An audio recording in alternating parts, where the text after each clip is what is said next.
Hi friends, இன்றைக்கி நம்ம என்ன கதை பார்க்க போகிறோம்னா, எல்லா 90s கிட்ஸுக்கும் இது நல்லா தெரிஞ்ச ஸ்டோரி தான்.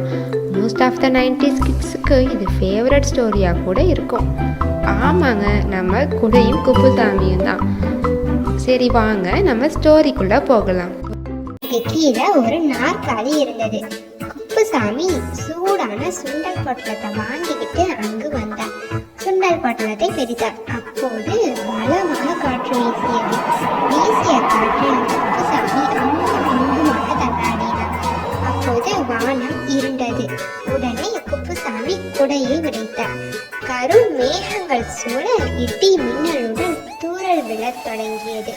பெரும் மழை பெய்தது. வெள்ளம் பெருக்கெடுத்து ஓடியது. வெள்ளம் குப்புசாமியை குடையோடு அடித்து சென்றது. அதோ கடல் கடல் என்று அலறியபடியே குப்புசாமி பெரும் மழையில் சிக்கிக் கொண்டார். அப்போது வாயை திறந்து கொண்டு ஒரு பெரிய திமிங்கலம் வந்தது. குப்புசாமி திமிங்கலத்தின் வாய்க்குள் சென்றார். திமிங்கலத்தின் வயிற்றுக்குள் சென்ற குப்புசாமி வெளியே செல்ல என்ன செய்வது என்று யோசித்தார்.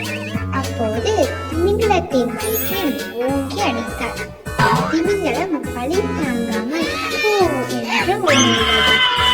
குப்புசாமி வானத்தில் பறந்தார். மழை நின்றது. காற்றின் வேகமும் குறைந்தது.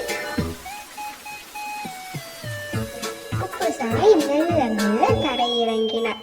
அங்கு கட்டியிருந்த வலையில் தொப்பென்று விழுந்தார். அப்பாடா, இனி சுண்டல் சாப்பிடலாம் என்று கூறிக்கொண்டே சுண்டலை சுவைத்து சாப்பிடத் தொடங்கினார் குப்புசாமி. உங்களுக்கு இந்த வீடியோ பிடிச்சிருந்தா லைக் பண்ணுங்க, உங்க ஃப்ரெண்ட்ஸ் கூட ஷேர் பண்ணுங்க.